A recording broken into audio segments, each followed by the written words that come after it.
Pessoal, vamos aqui dar continuidade ao nosso curso de Mecânica Geral. Desde a aula passada, a gente vem discutindo osciladores harmônicos, né? E na última aula, a gente introduziu o problema, né? A gente fez uma introdução ao problema de oscilações. A gente fez aí uma breve discussão sobre equações diferenciais de segunda ordem, né? Eu não me atrevi aqui a discutir tudo de EDOs de segunda ordem, mas acho que uma discussão suficiente para a gente resolver os problemas de osciladores harmônicos que a gente tem interesse nessa disciplina. Daí a gente viu o caso mais simples, né, o oscilador harmônico simples, como o nome próprio diz, e a gente também viu o oscilador harmônico simples em 3 dimensões, tá? Então a gente viu aí como que a gente lida com o problema um pouco mais completo, tá? Na aula de hoje, eu vou discutir com vocês 2 coisas, principalmente, que é o oscilador harmônico amortecido, tá? Então, a gente vai discutir os 3 tipos de amortecimento que existem, tá joia? E, por fim, a gente vai começar a discutir o oscilador harmônico forçado, tá? Então, na aula de hoje, eu pretendo apenas introduzir o problema de oscilações forçadas, tá? E daí, na próxima aula, a gente vai trabalhar mais nesse tema, trazendo exemplos, etc. Tá joia? Então, pessoal, vamos começar discutindo o oscilador harmônico amortecido. Tá joia? Para isso, né, a gente, de novo, vai voltar ao caso em uma dimensão, né? Como eu falei na aula passada, a gente só discutiu o caso mais completo, né, de 2 e 3 dimensões, nesse curso como uma forma mais ilustrativa, né? A gente vai tratar o problema de oscilação sempre em uma dimensão, tá? Então, além da força da mola, né, que a gente está considerando aqui, lei de Hooke, F igual a menos kx, a gente tem uma força de resistência do tipo F igual a menos B x ponto, tá? De modo que, segundo a lei de Newton, ela vai ser M x 2 pontos igual a força agindo, que vai ser menos kx menos bx ponto, tá? Ou seja, menos kx menos bv, tá? Agora, eu vou poder colocar essa equação do jeito que eu já... ordenada do jeito que eu estava acostumado na aula passada, né? Escrevendo como x 2 pontos mais b sobre m x ponto mais k sobre mx igual a 0. Isso daí é aquela equação que a gente já discutiu na aula passada, aquela EDO, tá? Homogênea, que a gente discutiu a solução na aula passada. Tá joia? Então, isso daí não é nada diferente do que a gente discutiu. Agora, eu vou chamar, pessoal, gama igual a b sobre 2m. E eu vou chamar de ômega zero raiz quadrada de k sobre m. Bom, esse ômega zero raiz quadrada de k sobre m, a gente já conhece, né? Porque essa é a frequência de oscilações de um oscilador harmônico sem amortecimento. Essa é a frequência natural de oscilação do oscilador harmônico se ele não tem amortecimento. Tá? A gente chegou nesse resultado na última aula. E o gama, eu vou chamar de B sobre 2M, que vai ser uma medida do amortecimento para a gente. Perceba que o gama, ele é proporcional ao B. Então, quanto maior é a força-resistência aqui, maior é o gama, tá? E eu estou escrevendo ele B sobre 2M, vocês já vão ver o porquê, tá? Mas, basicamente, é que eu quero escrever essa equação dessa forma aqui, ó. X 2 pontos mais 2 gama x ponto mais ômega zero ao quadrado x igual a 0. Tá? Porque se eu escrevo a equação dessa forma, né, a solução é exatamente do tipo A elevado a beta t, né, que a gente fez isso na aula passada. Tá? Onde o beta ele vai ter 2 valores. O beta mais ou menos, que vai ser menos 2 gama, mais ou menos raiz quadrada de 2 gama ao quadrado menos 4 ômega zero ao quadrado, sobre 2 vezes 1, né? Porque o A vale 1. Então, desculpa, quando eu falei o A vale 1, não é esse Azão, não, tá? É o Azinho multiplicando aqui, tá? Só para não confundir. Então, vai ficar, olha, tem esse 2 cancela com esse 2, cancela com esse, cancela com esse 4, né? Porque está fora da raiz. Então, vai ficar simplesmente menos gama, mais ou menos, raiz quadrada de gama ao quadrado menos ômega zero ao quadrado. Então, percebam que quando eu chamo gama de B sobre 2M, a solução fica de uma forma bem ilustrativa, escrita desse jeito. Menos gama, mais ou menos, raiz quadrada de gama ao quadrado menos ômega zero ao quadrado. Tá joia? Agora, a gente vai ter 3 tipos de problemas para discutir. Tá? E os 3 tipos vão depender da relação entre gama e ômega zero. Ou seja, vai depender do que está dentro da raiz. Tá bem? No primeiro caso, quando gama é menor do que ômega zero, eu vou chamar de amortecimento fraco ou subamortecido. Note vocês que quando gama é menor do que ômega zero, o termo dentro da raiz é negativo. Tá? Então, eu tenho uma raiz quadrada de um número negativo. Tá? É menos alguma coisa. Ou seja, vai ser um número imaginário. Isso eu vou chamar, isso vai ser o caso do amortecimento fraco. A gente já vai discutir em detalhes, tá, pessoal? Outro caso é quando gama é maior que ômega zero. Nesse caso, o termo dentro da raiz é positivo, né? Porque esse cara é maior que esse, então esse cara aqui fica no número positivo. E eu vou chamar isso daí de amortecimento forte, ou superamortecido, tá? Perceba que quando gama é maior do que ômega zero, quer dizer que o B é grande, tá? E quando gama é menor do que ômega zero, quer dizer que o B é pequeno. Então faz sentido esses nomes, né? Quando o B é pequeno, o amortecimento é fraco, porque a força de amortecimento é pequena. Quando o gama é grande, quer dizer que o B é grande, então quer dizer que o amortecimento é forte, porque a força de amortecimento é forte, tá? E por fim, quando gama é igual a ômega zero, quer dizer que dentro da raiz o valor é zero, né? É aquele caso específico que a gente discutiu na aula passada, né? Quando o termo dentro da raiz vale zero, tá? E esse amortecimento eu vou chamar de amortecimento crítico, tá bem? Então, vamos a partir de agora olhar a solução de cada um deles e discutir as suas peculiaridades, tá? Vamos começar pelo amortecimento fraco, tá? Ou subamortecido. Professor, Pois não. perguntaram aqui no chat como é que faz para saber se a raiz vai ser subtraída ou somada em relação ao menos gama. Veja, lembra da aula passada? A gente vai ter 2 raízes, né? A solução final, a gente vai chegar lá de novo, mas para quem não lembra, a solução final vai ser Azão elevado a beta mais T, mais Bzão elevado a beta menos T.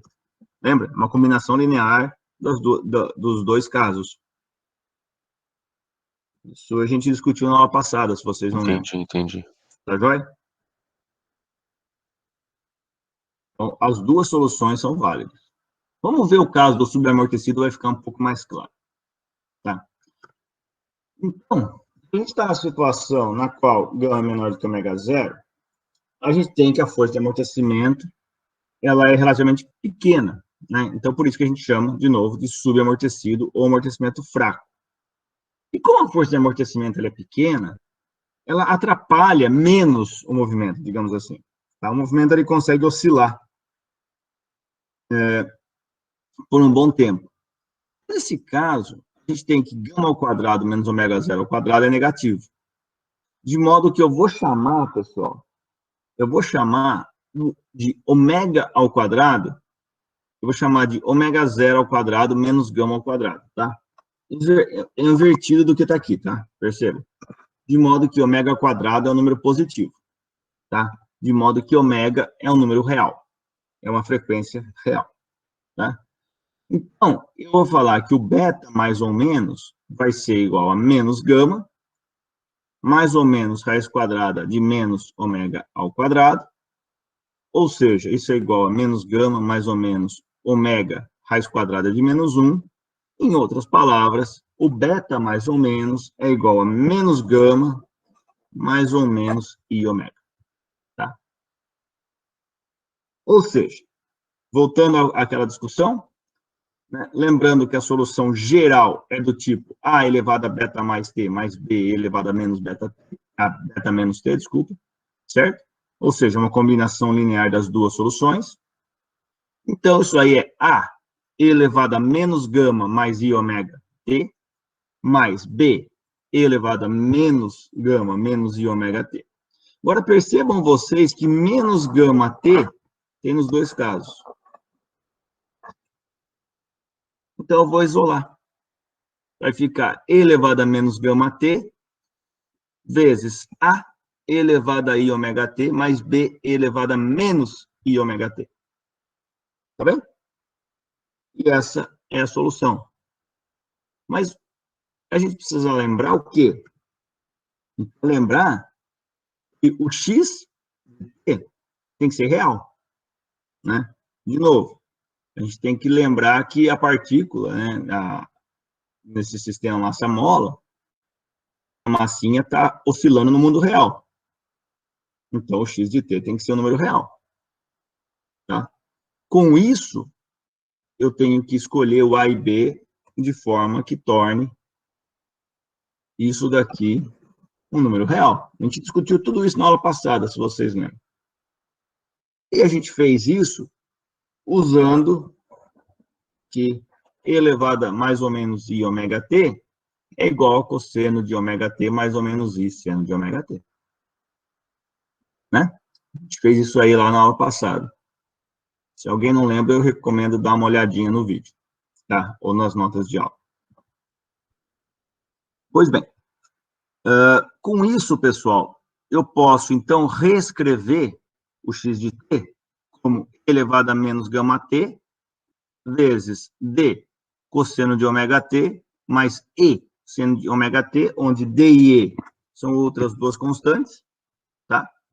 Ou ainda, eu posso escrever como c elevado a menos gama t cosseno de ômega t menos teta, tá? Vocês lembram, né, que a gente pode pegar uma solução desse tipo e escrever como uma solução que é constante vezes um cosseno de ômega t menos uma fase, certo? A gente fez isso também na aula passada e eu reitero aqui, quem não lembra, dá uma olhadinha lá na aula passada. E quem está perdido pode me perguntar sem problema nenhum. Tá bem? Mas o legal é que percebam vocês que o resultado do oscilador harmônico subamortecido, ele é muito parecido com o resultado do oscilador harmônico simples. No resultado do oscilador harmônico simples na aula passada, era igual a C vezes cosseno de ômega 0t menos 1 teta, certo? Foi isso que a gente chegou. Onde o teta, ele era um arco tangente de alguma coisa lá, de V0 sobre x0 ômega 0, se não me engano. Tá? Agora, percebam vocês que a solução é muito parecida. O que muda é que, ao invés de ser ômega 0, é uma frequência diferente, uma frequência ômega. E, além disso, tem um termo E a menos gama T multiplicando, que é um termo de amortecimento. Tá bem? É um termo que vai matando o meu movimento. Então, você percebe que esse E a menos gama T, conforme o tempo vai passando, esse cara vai indo para zero e vai matando o meu movimento. Tá joia? E outra coisa interessante de perceber é que o ômega, ele é menor do que o ômega zero, né? Porque, ó, ômega é ômega zero ao quadrado menos gama ao quadrado, raiz quadrada disso. Então, perceba que o ômega zero é menor do que o ômega. Desculpa, o ômega é menor do que o ômega zero. Tá? Isso faz com que? Faz com que o meu oscilador oscile mais lentamente. Por que isso? Porque como eu tenho um amortecimento, demora mais para eu ter uma oscilação completa. Né? Faz sentido isso, né? Porque o amortecimento está segurando o meu movimento. Tá joia? Então, pessoal, lembrando que C e θ são constantes, que dependem apenas das condições iniciais do problema. Então, uma vez que eu conheço x0 e v0, eu determino C e θ de forma não ambígua. Tá joia? Tá joia? Então, de novo, note que o movimento ele é composto por um termo que cai, um termo exponencial, decrescente, tá? Esse termo aqui, ou esse termo aqui, no caso, que está mais bonitinho, e um termo oscilante, tá? Então, percebam, de novo, o resultado lembra um pouco o oscilador harmônico simples, com duas modificações, né? A frequência é menor, porque o movimento de retardo, né, o movimento de amortecimento, retarda a minha oscilação, faz ela ficar mais lenta, e ao mesmo tempo vai matando o movimento. Né? E como que ele mata o movimento? É uma medida, né, de quão rápido o movimento cai, e isso depende do gama, que é o meu B sobre 2M. Ou seja, quanto maior a força de amortecimento, mais rápido o sistema morre. E ao mesmo tempo,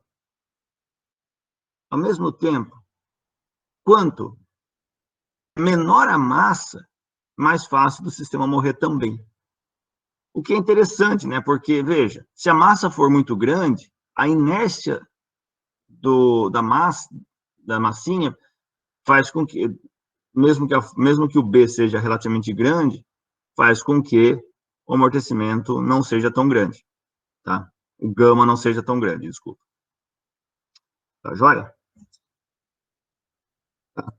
E, de novo, né? Aquela mesma coisa que eu falei para vocês agora, que o ômega é menor do que o ômega zero, ou seja, por causa do amortecimento, o sistema demora mais para percorrer uma volta completa. Ou seja, o período de uma oscilação é mais longo.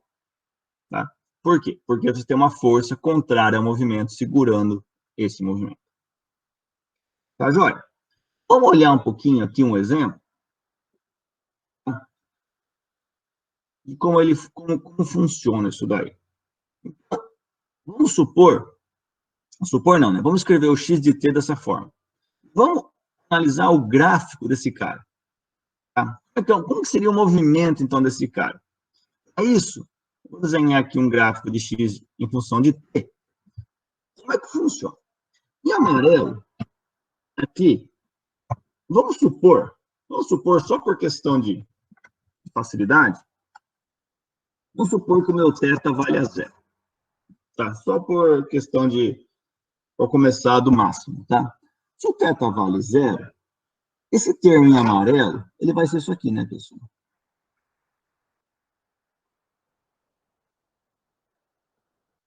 Vai ser um cosseno. Ele vai começar em 1, vai até menos 1, vai até 1, vai até menos 1. O termo em azul, ele vai ser alguma coisa que vai morrer com o tempo. Certo? Então, ele vai morrer com o tempo. Vai fazer um negócio assim. Vai ser uma modulação dessa forma. Tá joia? Eu desenhei aqui embaixo também, porque eu não sei se o C é negativo ou positivo, então ela vai estar atuando dos dois lados, né? De modo que o resultado em vermelho vai ser alguma coisa assim. Tá joia? Então, eu posso apagar esse cara, apagar esse cara, e a gente olha qual que seria o resultado da nossa oscilação, tá? Ou seja, a nossa oscilação, ela vai morrendo com o tempo. E percebam que ela cruza aqui o eixo X, o eixo X igual a zero, inúmeras vezes, né? Como tinha que ser. Porque está oscilando. Tá legal? Tá joia? Vamos ver, então, uma coisa muito relevante. É o seguinte. Pois não. Então, para o infinito, por causa do amortecimento, independente de quão grande ele for, ele concorda com a realidade que vai parar 100% das vezes. Sim. Sim. Sim. O E elevado a menos gama T faz com que esse termo aqui faz com que o infinito vai para zero. Tá? Outra coisa interessante, pessoal, é que se você olha o x de t, né, igual a c elevado a menos gama t cosseno de ômega t menos θ, se você deriva ele, você tem a velocidade. A velocidade fica esse carinha aqui um pouquinho mais complexo, né, mais chato, né? Fica menos gama c e a menos gama t cosseno de ômega t menos θ, menos ômega vezes c e a menos gama t seno de ômega t menos θ, o que eu posso reescrever como menos c e a menos gama t vezes gama cosseno de ômega t menos θ mais ômega seno de ômega t menos θ. Tá bem? Então, eu posso escrever dessa forma aí. E o interessante notar é que a energia mecânica do sistema é simplesmente a energia cinética mais a potencial, ou seja, meio de mx ponto ao quadrado mais meio de kx quadrado. Tá? A energia cinética aqui, potencial aqui. Tá? Ou seja, ela depende da velocidade ao quadrado e da posição ao quadrado. Se eu substituo o x e o x ponto nessa equação, vai ficar um negócio meio cabeludo, mas não tão difícil de perceber. Ó, vai ficar meio de meio de k, c quadrado e a menos 2 gama t, porque e elevado a menos gama t ao quadrado é e elevado a menos 2 gama t, né? Vezes o termo em cosseno ao quadrado, mais meio de m, c quadrado e a menos 2 gama t, vezes o termo em cosseno e seno ao quadrado. Tá? De forma, pessoal, que eu posso, então, reescrever a energia da seguinte forma: meio de c quadrado e a menos 2 gama t, vezes esse termão aqui, que tem senos e cossenos ao quadrado, que vão se somando, etc. Tá? Notem vocês que esse termo aqui, que eu circulei, é um termo oscilante. Ele vai assumir no máximo, para cada um deles, vai assumir no máximo 1 ou 0. Aliás, não 1 ou 0, entre 1 e 0, né? Porque está ao quadrado, né? Aqui dentro ainda pode ser menos 1 e 1, entre menos 1 e 1, mas aqui entre 1 e 0, tá bom? Mas não vai mudar, não vai passar disso. Ele vai ficar oscilando. O tempo passa, esses caras oscilam. Mas o tempo passa e esse cara aqui que eu vou circular em vermelho vai morrendo. E perceba que a energia, uma vez que ela depende da posição e da velocidade ao quadrado, a energia mecânica do sistema vai morrendo 2 vezes mais rápido que a amplitude da posição, tá? Porque ela depende do quadrado da posição e da velocidade. Agora, minha pergunta para você é: se a energia mecânica do sistema vai diminuindo com uma velocidade, né, 1 sobre 2 gama, com velocidade não, desculpa, com um tempo de resposta 1 sobre 2 gama, tá? Minha pergunta é: cadê essa energia? Eu estou perdendo essa energia. Essa energia mecânica está diminuindo. E ela vai para onde? Eu tenho que conservar. Essa energia mecânica ela é dissipada pelo agente amortecedor. Tá? Em outras palavras, é o trabalho feito pela força menos dx ponto. Tá? É energia dissipada pelo esse meio amortecedor. Tá joia, pessoal? Então, perceba que a energia dissipada, a taxa com a qual você perde ela é 2 vezes maior do que a taxa que você perde a amplitude. Tá joia? Muito bem. Vamos agora, então, discutir um segundo caso. O superamortecido, tá? Ou amortecimento forte. Agora, a gente vai tratar a situação na qual o gama é maior do que o ômega zero, tá?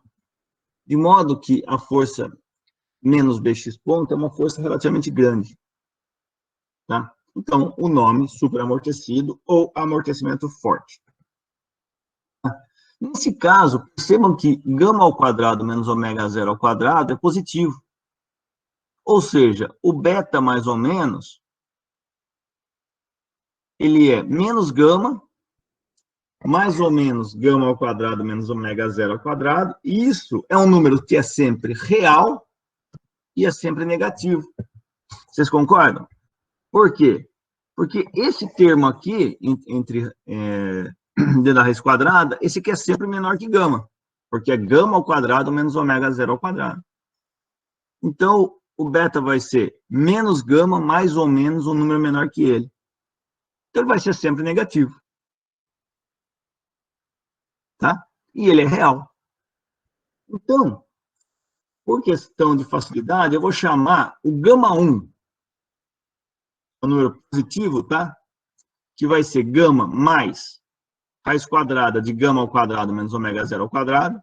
Note que isso aí é maior do que o gama, tá? É um número positivo maior que o gama. E o gama 2 também eu vou falar que é um número positivo, tá? Que vai ser gama menos raiz quadrada de gama ao quadrado menos ômega zero ao quadrado. E esse número é menor do que gama. Então, perceba, eu vou ter um termo maior do que gama e um termo menor do que gama. Ambos positivos. De modo que a solução geral vai tornar-se simplesmente um A elevado a menos gama 1t mais B elevado a menos gama 2t. Certo? Onde seria a beta mais t e E a beta menos t.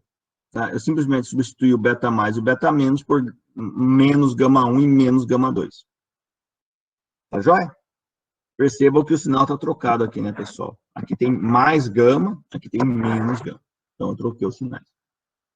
Tá? Então, por isso que fica menos gama 1 aqui, menos gama 2 aqui. Tá joia? Então, percebam que a solução é bem mais simples. Agora, não tem nada que oscila, tá?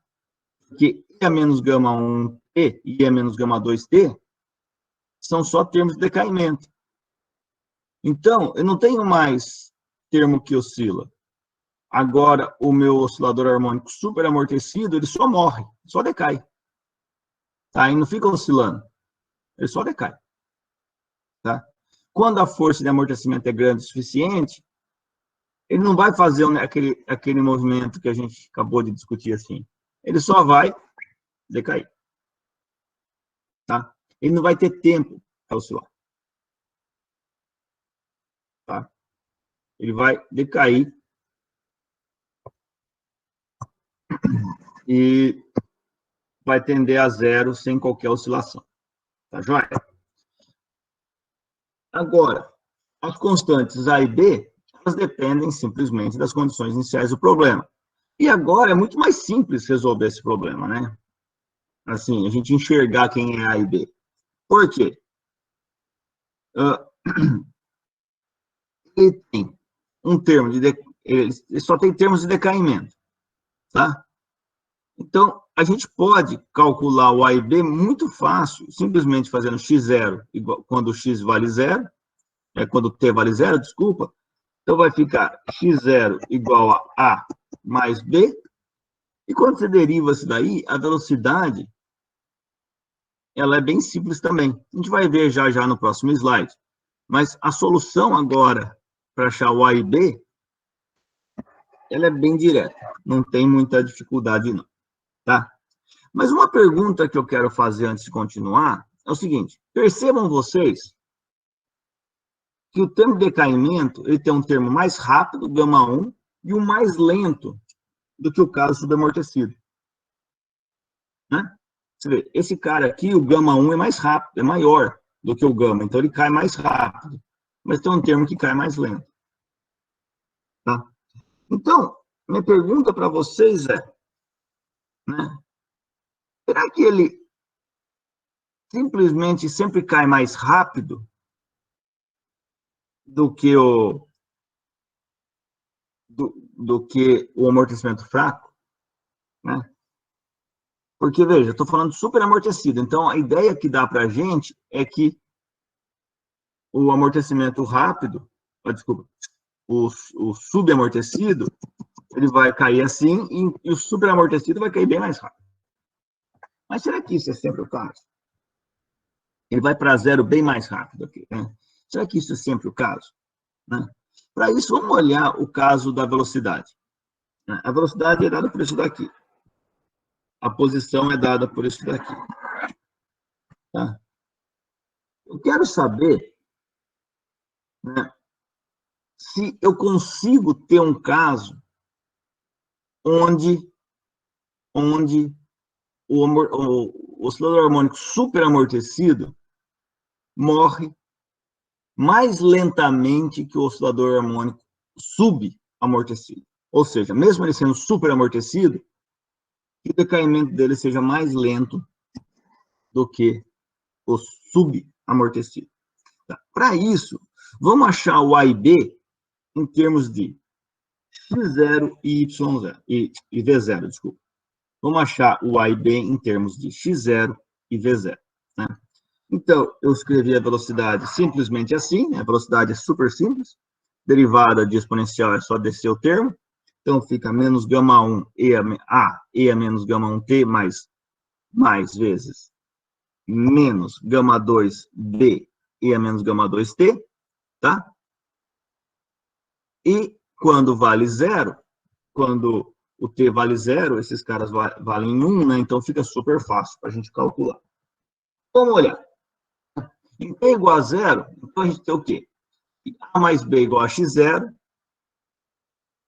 e menos gama 1a menos gama 2b igual a v0, de modo que gama 1a mais gama 2 mais gama 1b menos gama 1a menos, aqui ficou meio zoado assim mais ali, menos gama 2b é igual a gama 1x0 mais v0, de modo que eu posso, né, cancela esse termo com esse, eu fico com gama 1 menos gama 2b igual a gama 1x0 mais v0, e eu posso, então, simplesmente isolar o b e escrever o b como gama 1x0 mais v0 dividido por gama 1 menos gama 2. E o a é simplesmente x0 menos b, né, daqui, de modo que o a é menos gama 2x0 mais v0 sobre gama 1 menos gama 2.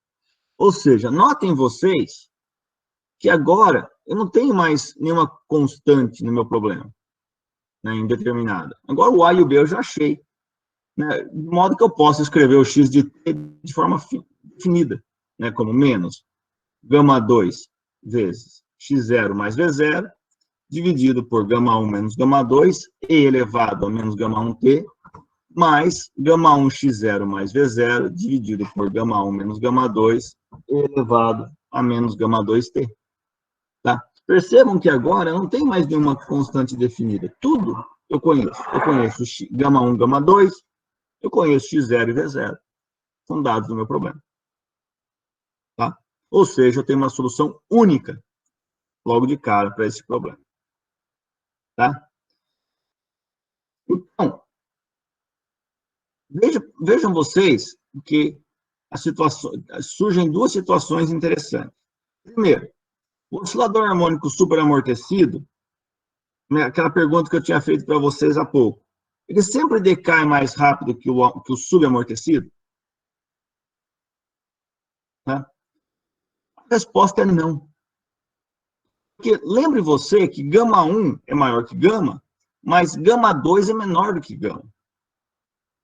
Ou seja, Ou seja, se as condições iniciais do meu problema são tais que V0 é igual a menos gama 2x0, tá? Eu monto o meu oscilador harmônico da forma que eu quero. Né?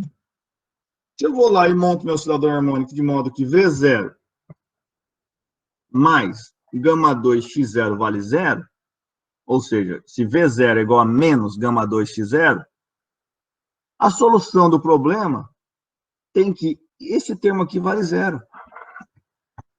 Ou seja, o x de t vai valer simplesmente gama 1 x0 mais V0 sobre gama 1 menos gama 2 e elevado a menos gama 2t. Ou seja, ele vai decair simplesmente com gama 2. Tá? Tá bem? Ou seja, ele vai decair mais lentamente que o oscilador subamortecido. Então veja, não é porque ele é superamortecido que ele vai cair mais rápido. Tá joia? Agora, minha pergunta é, o oscilador harmônico superamortecido, se ele começa em x positivo, ele pode passar para x negativo ou vice-versa? Ou seja, ele pode cruzar o eixo x igual a zero? Perceba que ele só decai, né? Mas a pergunta é, ele pode cruzar o eixo? Para ele cruzar o eixo, pessoal, né, ele tem que achar um tempo que é o quê? O x de t, igual a isso daqui, menos gama 2x0 mais v0 sobre gama 1 menos gama 2, e elevado a menos gama 1t, mais gama 1x0 mais v0 sobre gama 1 menos gama 2, e a menos gama 2t, isso tudo vale a zero. Tá? Então, eu posso simplificar cancelando esses termos de baixo aqui, né? Porque o gama 1 é diferente de gama 2. Então, eu posso cancelar isso aqui com certeza, sem problema nenhum. Tá? E reescrever, então, que gama 2x0 mais v0 e a menos gama 1t é igual a gama 1x0 mais v0 e a menos gama 2t.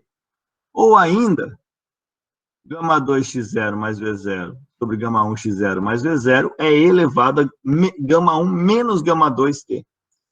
Eu posso aplicar o logaritmo dos dois lados e eu chego que zero é 1 sobre gama 1 menos gama 2, ln de gama 2 x0 mais v0 sobre gama 1 x0 mais v0. Então, ele cruza o zero nesse tempo aqui. Só que esse tempo, para ele fazer sentido fisicamente, ele tem que ser positivo. Ou seja, para ter uma solução em que ele cruza o zero, ele tem que ser um termo positivo. Para ser um termo positivo, eu preciso que gama 2x0 mais v0 sobre gama 1x0 mais v0 seja maior que 1, porque o ln de um número menor que 1 é negativo. Certo? Então, eu só tenho isso se gama 1, como gama 1 é maior que gama 2, eu só tenho isso se x0 e v0 forem sinais opostos e se o módulo de v0 for maior do que gama 1 vezes x0. Tá? Em outras palavras, o que eu preciso? Eu preciso que o v0 seja grande o suficiente na direção oposta do x0 para que a partícula cruze o eixo x. Tá? Então, por exemplo, se eu estou falando que eu comecei o meu oscilador harmônico num x0 igual a 1 metro, com ômega 0, uma frequência de 2 Hz, gama 3 Hz, tá? Então, super amortecido, o gama 1 vai ser aproximadamente 5,24 Hz. Daí, percebam vocês que aqui é o eixo, em amarelo aqui, ó, é o eixo x igual a zero. Então, se eu começo com uma velocidade inicial 6 metros por segundo, ele vai subir e depois simplesmente vai morrer. 2 metros por segundo, vai subir um pouquinho, depois vai morrer. 0, ele só vai morrer. Menos 2, ou seja, veja, ele começou em 1. Menos 2 é um número negativo, ou seja, sinal oposto, mas ainda é pequeno, de modo que ele só morre, essa curva em verde aqui. Menos 5, ainda não é tão grande, ele só morre. Agora, quando eu faço menos 5,5, que é maior do que gama 1 vezes 1, perceba que ele cruza o zero uma vez aqui. Quando eu faço menos 6, ele cruza o zero uma vez. Menos 8, ele cruza o zero uma vez. Tá bem? Então, para ele cruzar o zero, eu preciso, então, que a velocidade seja na direção oposta e grande o suficiente para fazer isso acontecer. E note que ele cruza o zero uma vez só. Tá? Ele não vai ficar oscilando. Então, ele cruza o zero uma vez e depois tende a zero. Tá joia? Ele pode cruzar o zero, sim, mas uma vez só. Tá legal? Joia? Agora, o último caso que eu quero discutir de amortecimento com vocês é o amortecimento crítico. No amortecimento crítico, é aquele caso em que gama é igual a ômega zero. Então, a gente vai ter que o termo dentro da raiz vai ser zero, e o beta, mais ou menos, vai ser simplesmente menos gama. Tá? Eu não vou ter duas soluções para beta. E como a gente viu na aula passada, a gente tem que recorrer agora a uma solução de ordem superior. Ou seja, ao invés de eu ter uma constante multiplicando a exponencial, eu vou ter um polinômio de ordem 1. Então, vai ser D mais ET vezes Ezinho elevado a menos gama T. Tá bem? Exatamente como a gente viu na aula passada. Então, a solução tem que tomar esse formato aí. E percebam que o termo de decaimento é o mesmo gama, assim como era no caso do amortecimento fraco, né? É elevado a menos gama T. Então, assim como no caso superamortecido, ele não tem aquele termo oscilatório, né? Não tem um cosseno de ômega T. Então, assim como no caso superamortecido, o caso de amortecimento crítico, ele só morre, ele só decai, tá? Ele só decai, e decai com o mesmo gama, que seria o caso do oscilador harmônico subamortecido. Tá legal, pessoal? Tá joia? Em outras palavras, se eu monto um oscilador harmônico, se eu monto dois osciladores harmônicos com a mesma massa e no mesmo meio amortecedor, eu vou ter o mesmo gama. Mas se eu ponho um numa mola com K grande o suficiente, de modo que fica subamortecido, e coloco o outro num K, de modo que fica com amortecimento crítico, ambos, um vai oscilar e o outro não, mas ambos vão cair com o mesmo tempo com a mesma taxa, que é gama. Tá? Tá joia? Professor, mas quando o tempo vai para infinito, esse cara vai para infinito. Concordo? Só que o termo exponencial vai a zero muito mais rápido que o termo linear. Vai para infinito. Tá? Então, essa multiplicação aqui vai para zero. Tá joia? Tá legal? Então, pessoal, as constantes D e E são aquelas que vão depender das condições iniciais do problema. Tá? Nenhuma novidade até agora. E a velocidade da partícula, ela é simples, né? Ela é simplesmente a derivada do x de t, que é menos gama d mais et elevado a menos gama t, mais ezão vezes e a menos gama t. Certo? A derivada do primeiro vezes o segundo, mais a derivada do segundo vezes o primeiro. Tá? Regra do produto aqui. Então, eu tenho a velocidade aqui, eu tenho a posição aqui, basta conhecer x0 e v0, que eu conheço dzão e ezão. Então, é bem simples. Por quê? Percebam, x0 é simplesmente d. Por quê? Porque quando t vale zero, esse termo aqui some. Então, x de zero é simplesmente dzão. Então, eu tenho que dzão é igual a x0.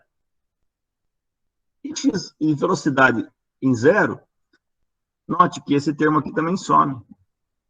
Então, fica menos gama D mais E igual a V0. Mas o D eu acabei de ver aqui, né? É X0. Então, o D é igual a X0 e E é igual a V0 mais gama X0. Tá? É o caso mais simples possível. Né? Porque agora o meu X de T simplesmente é X0 mais V0 mais gama X0 vezes o tempo e a menos gama T. Simplesmente isso daqui. Tá? Então percebam que, assim como o caso de amortecimento forte, o amortecimento crítico a gente consegue escrever muito simplesmente, de uma forma bastante simples, desculpa,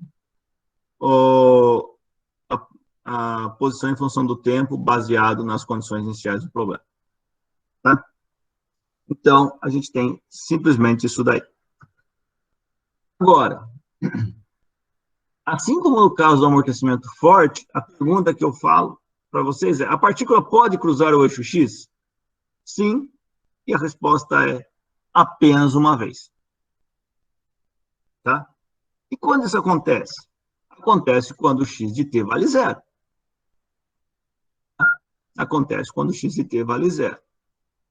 Percebam vocês que esse cara aqui nunca vai ser zero, né? Ele vai tender a zero para t tendendo a infinito. Mas não dá para falar que e menos e elevado a menos gama t é igual a zero. Ou seja, para o x de t valer zero, esse cara tem que valer zero. Tá? E quando que esse cara vale zero? Esse cara vale zero quando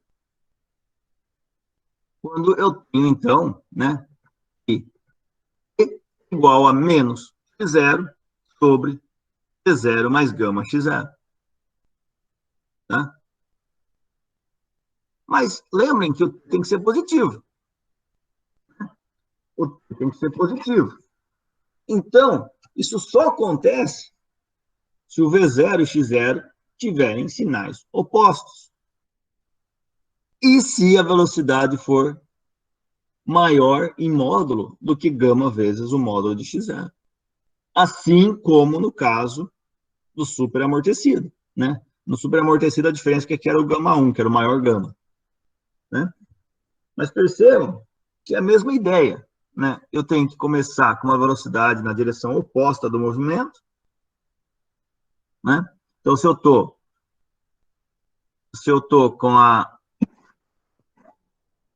começando aqui no x positivo, eu tenho que ter uma velocidade negativa e ela tem que ser forte o suficiente para que eu cruze uma vez o meu eixo x. Tá? Exatamente como o caso discutido lá no amortecimento superamortecido. Então, pessoal, só para a gente relembrar um pouquinho a parte de amortecimento. Tá? A gente viu 3 tipos: fraco, forte e crítico. Certo?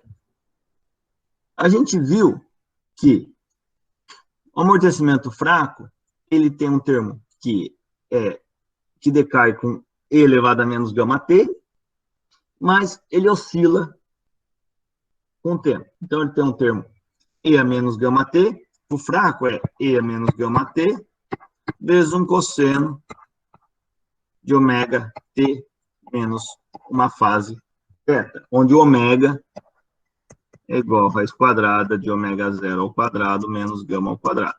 Tá? Aqui tem uma constante que eu chamei de C. Tá? Então, esse cara, ele oscila e decai com gama. A gente viu que superamortecido, ele tem um A elevado a menos gama 1T, mais B elevado a menos gama 2T, onde gama 1 é maior do que gama, que é maior do que gama 2. Ou seja, gama 1 e gama 2 são dois números positivos, de modo que ele não oscila, ele só decai. Tá bem? E o caso crítico é quando gama é igual a ômega 0 e também ele só decai. Né? E a equação está aqui em cima. Né? Ele é um A mais B, T, E a menos gama T. Tá? Então, percebam vocês que a gente tem esses 3 tipos de solução. E qual que a gente já usa? Bom, depende da relação entre gama e ômega zero. Tá joia? Então, uma coisa que essas três soluções têm em comum é que, com o passar do tempo, morre o movimento. Tanto a posição vai a zero, quanto a velocidade vai a zero. Ou seja, ele fica parado em x igual a zero. Tá? Então, se eu tenho um oscilador harmônico amortecido, independente de como ele começou o movimento, ele vai acabar morto em x igual a zero.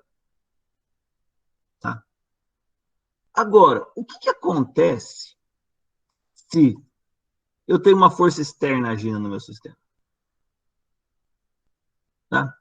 O que acontece se, além de eu ter essas forças aí do oscilador, que é a força da mola, né, menos kx, e a força de amortecimento, né, uma resistência do meio, se eu tenho um agente externo aplicando uma força no meu sistema?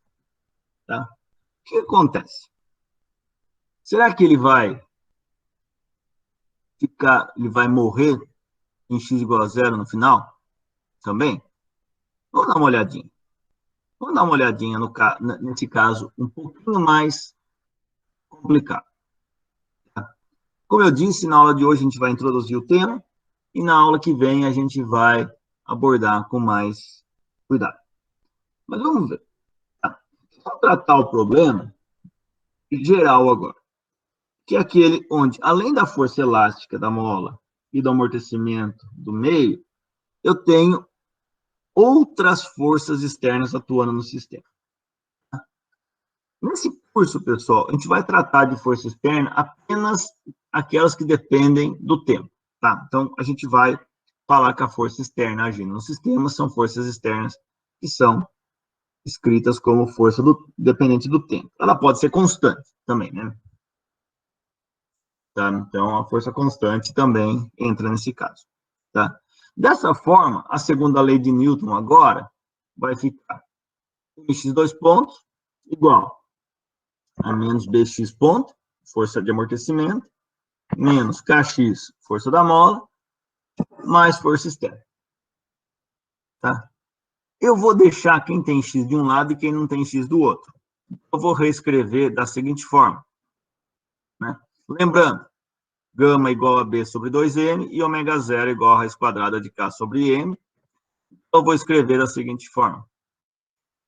X dois pontos, mais 2 gama x ponto, mais ômega zero ao quadrado x, que é exatamente o que a gente vinha escrevendo até agora. Só que ao invés de ser igual a zero, obviamente vai ser igual a força externa sobre a massa, né? Porque eu dividi todo mundo pela massa. Tá joia? Então, agora, eu tenho um problema, uma equação diferencial ordinária, mas ela não é homogênea. Tá? Ela é igual a uma força externa. Tá? A solução desse tipo de problema, pessoal, ela envolve dois termos. Tá? Ela envolve dois termos. O primeiro termo é a própria solução da homogênea. É isso que a gente acabou de fazer há pouco. Tá? Então, se o gama é maior do que ômega zero, é um super amortecimento, então a solução é do tipo E elevado a gama, menos gama 1t, mais E elevado a menos gama 2t, por exemplo. Tá? Então, essa aqui é aquela solução da homogênea que a gente está acostumado. A gente acabou de ver ali atrás. Tá? A outra solução é uma solução que eu vou chamar de particular para a força externa. Tá? É uma solução, como o próprio nome diz, só para essa força externa. Tá? De modo que a solução final nada mais é do que a soma das duas. Por quê? Eu somo essa equação com essa, eu fico x homogêneo, 2 pontos, mais x particular, 2 pontos, mais 2 gama, x homogêneo ponto, mais x particular ponto, mais ômega zero ao quadrado, x homogêneo mais x particular, é igual a zero, mais 1 sobre M, força externa. Certo? Exatamente o que eu tinha dito. Então, a solução da homogênea é também solução do meu problema. Então, a solução total do meu problema é a soma da solução particular e da solução homogênea. Tá? Onde a solução homogênea é aquela que a gente acabou de ver. Tá? Se o gama é menor que ômega zero, é um amortecimento fraco ou subamortecido. Ou seja, a solução é C e a menos gama T, cosseno de ômega 1T menos θ, onde o ômega 1 é igual a raiz quadrada de ômega zero ao quadrado menos gama ao quadrado. Se o gama é maior que ômega zero, é um amortecimento forte ou superamortecido. Ou seja, a solução homogênea é 1A e menos gama 1T mais B e menos gama 2T. Se o gama é igual a ômega zero, é o amortecimento crítico, cuja solução homogênea é D mais ET e menos gama T. Tá? Ou seja, a solução homogênea não é nada diferente do que aquele que a gente acabou de ver.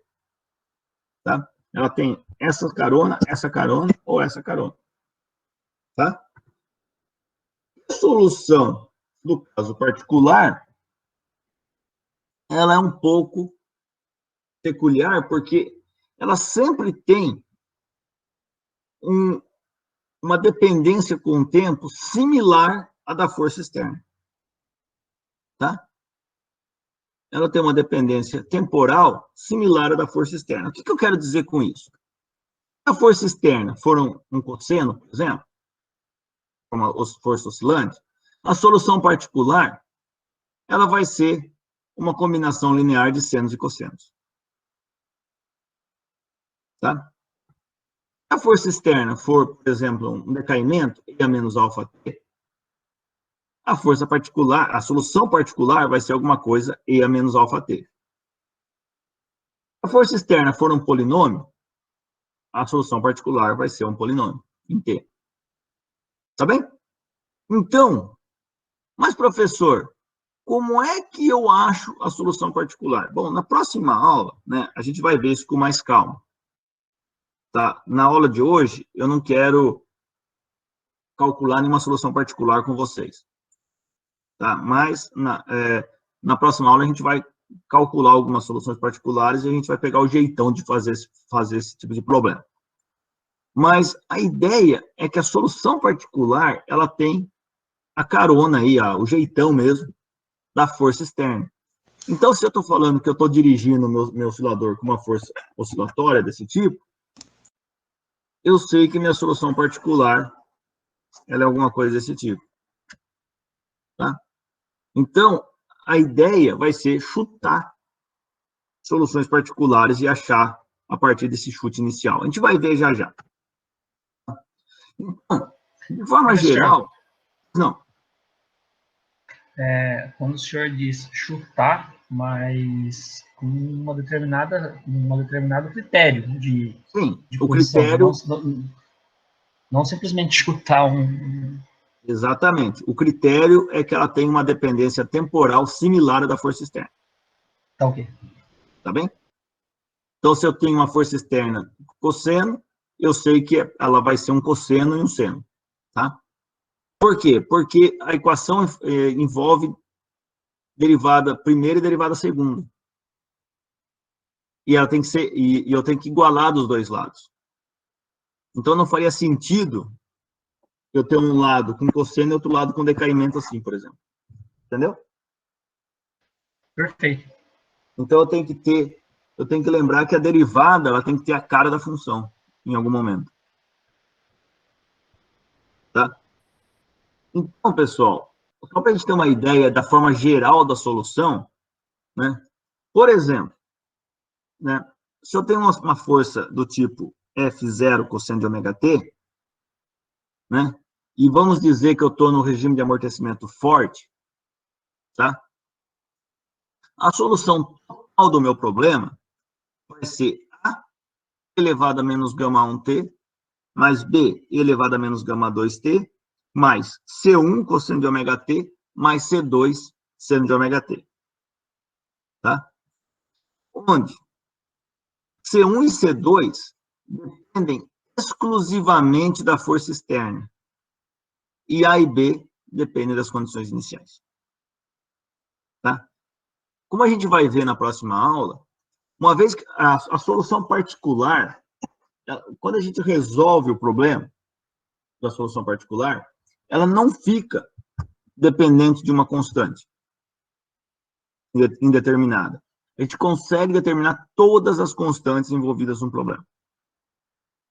De modo que as únicas constantes indeterminadas que vão sobrar são aquelas relacionadas à solução homogênea.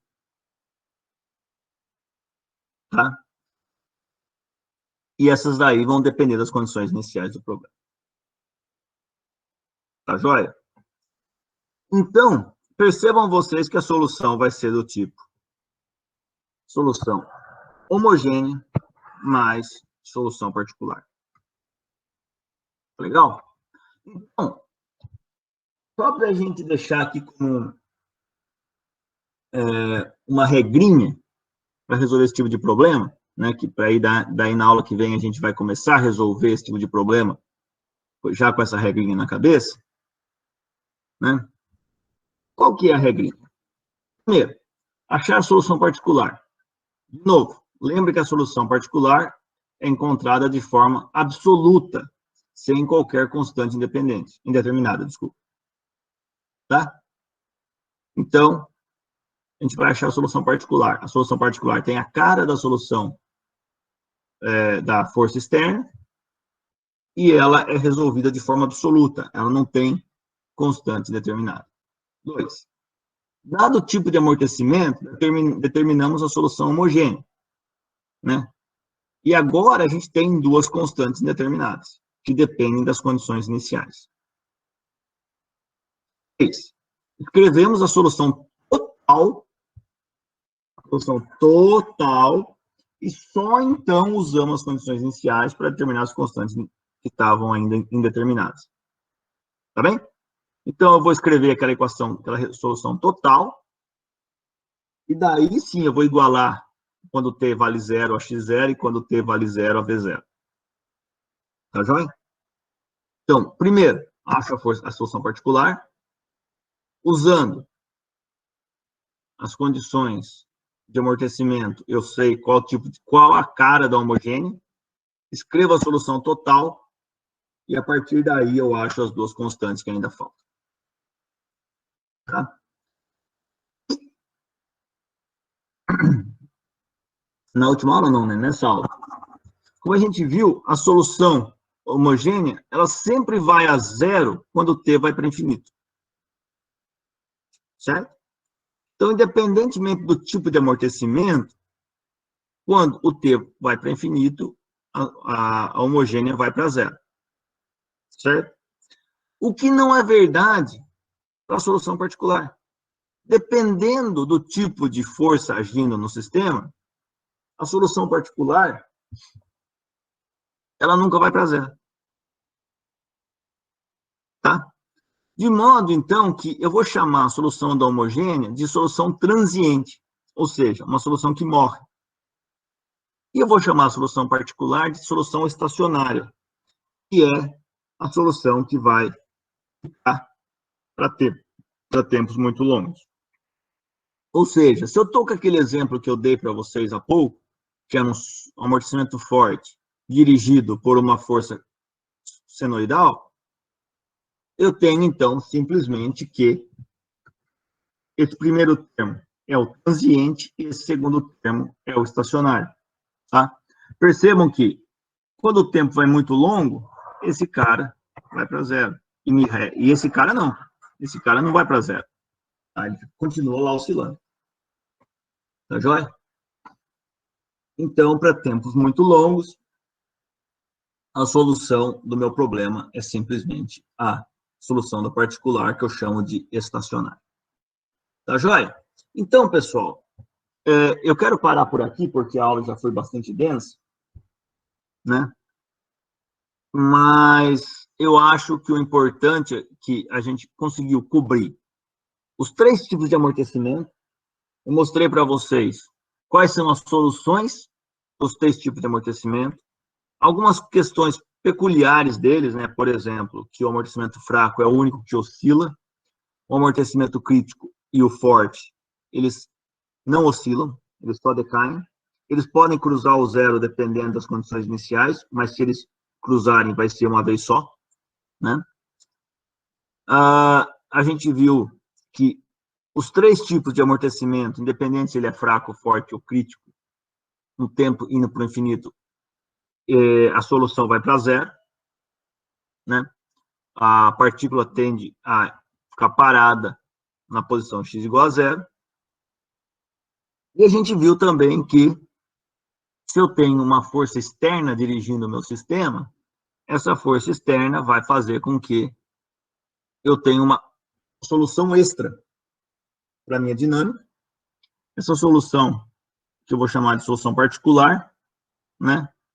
Ela vai ter a carona aí, o jeitão da força que está dirigindo o sistema, tá? E ela vai, no caso, né, ser o que eu vou chamar de solução estacionária, né? Para um tempo muito longo, vai ser a solução que vai restar, porque a solução homogênea, ela é transiente, então ela morre com o tempo. Tá joia? Na aula que vem, a gente vai discutir alguns tipos de forças para processador harmônico forçado, né? Então, a gente vai discutir a força senoidal e a gente vai ver aí algumas peculiaridades dela e também a gente vai tentar discutir alguns outros tipos de força externa, como, por exemplo, a força degrau, etc. Tá joia? Então, a gente fecha a aula de hoje aqui e eu fico ainda alguns minutos aqui para tirar dúvidas que vocês ainda têm. Tá joia?